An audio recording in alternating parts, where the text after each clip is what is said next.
Hi everyone, today we are driving into the essentials of lung cancer and how we approach it as a radiation oncologist.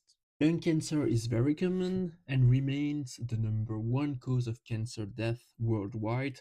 Here you've got the figures on this slide. The main risk factor for lung cancer is smoking, including secondhand smoke. Other risk factors include radon, asbestos, pollution, previous lung radiotherapy, and germline genetic predisposition. LDCT screening through established screening programs is recommended for current or former smokers aged 55 to 74 years.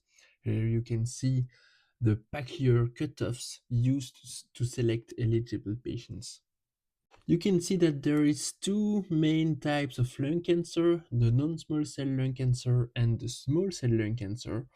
Today, we are going to talk about the non-small cell cancer, which represents 85% of all the lung cancers. When we diagnose lung cancer, it can happen in several ways through symptoms, through a screening program, or simply by discovering a lesion on a CT scan done for another reason. When you realize a CT scan to your patient and you find a nodule, it can be many things other than cancer. It can be inflammatory, it can be infectious, it can be vascular, it can be many things, and also, of course, cancer. A good strategy at this stage is to perform a PET-CT to identify the best location to biopsy. Sampling a lymph node near the trachea using EBUS is much easier and carries far less risk than going through the chest wall. In this example, if no lymph nodes are involved, you could perform a transthoracic biopsy. As you can see, it's also possible to perform an EBUS, passing through the trachea and the bronchial tree to biopsy the involved lymph nodes, or to use mediastinoscopy to sample nodes into the mediastinum. For the workup, we always start with a medical history, a full physical exam to assess comorbidities and performance status.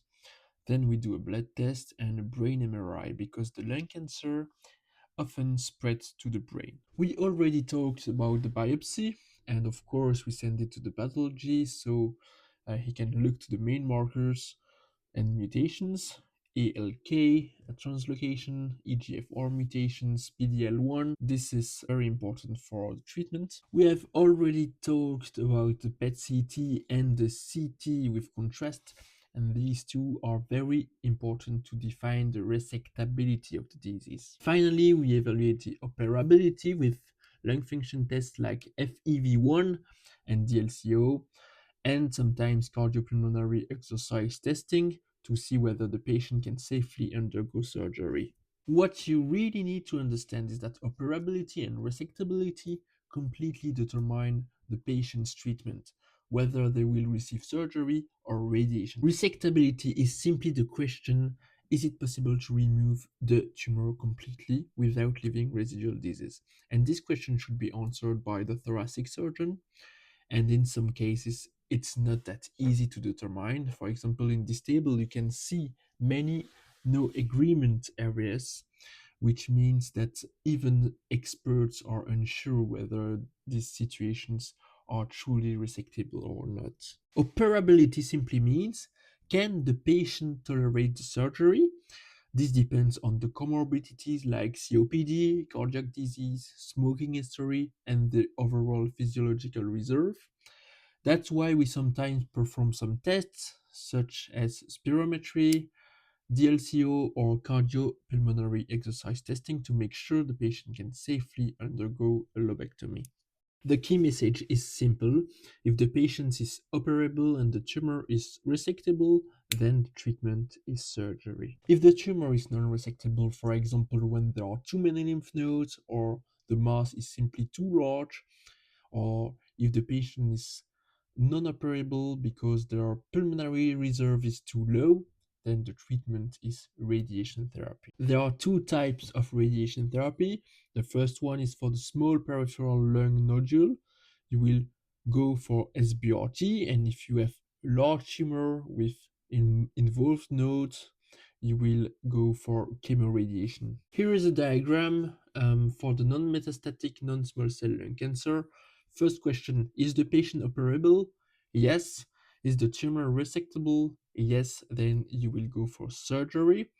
If the patient is operable but non-resectable, the lesion is non-resectable, maybe too many lymph nodes or a large mass, too large, you will go for chemoradiation. If the patient is non-operable, then you know that it will be radiation.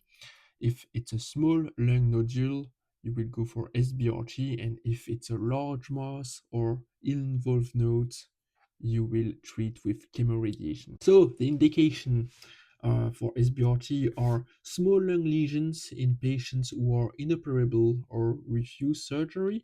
And what is SBRT? SBRT, I've already done a video about it, but we will say briefly that it's a treatment delivering high dose per fraction over a small number of fractions. In lung SBRT, we try to reach a BED over 100 gray because higher doses lead to a better local control. This slide shows how we classify lung tumors for SBRT based on their distance from the proximal bronchial tree.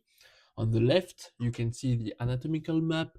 The dotted line represents a 2 centimeter safety zone around the trachea, the carina, the main bronchi, and the proximal lobar bronchi. If the tumor's PTV touches one of these central structure, like the trachea, the carina, the main stem bronchi, we call it ultracentral. These cases require very careful fractionation, often 60 gray delivered in 8, 10, or 12, or even 15 fractions. This is no longer SBRT. If the tumor is inside the dotted line, but not touching the central airways, it's considered central. A typical schedule here would be 8 times 7.5 gray. And finally, if the tumor is outside the 2 centimeter zone, it's peripheral. These are the safest for SBRT, and we can use more ablative schedule such as 3 times 18 grays, 4 times 12, or 5 times 11 gray, reaching easily the 100 gray BED. Now we are back to the diagram in the middle branch, chemoradiation. It is the treatment for non-resectable tumors or non-operable patients whose lesion is too large for SBRT. In this case, chemoradiation becomes the standard option. Let's look at this slide, for a moment. It shows how lymph nodes involvement, especially N2 disease, quickly impacts resectability. N2 means mediastinal lymph nodes on the same side as a tumor or subcarinal lymph nodes. And uh, as you can see in the table, most N2 situations, especially multistation or bulky lymph nodes, are considered unresectable or uncertain. That's why many N2 cases end up being treated with chemoradiation. And this brings us to the last slide. This is the Pacific trial after chemoradiation 60 to 66 gray, adding 1 year of durvalumab improved 5-year survival from 33 to 43%. This is why this became the standard of care for the PD-L1 positive patients. Thank you for watching this video. Don't forget to like and to subscribe if you are interested in radiation oncology. See you next time. Bye.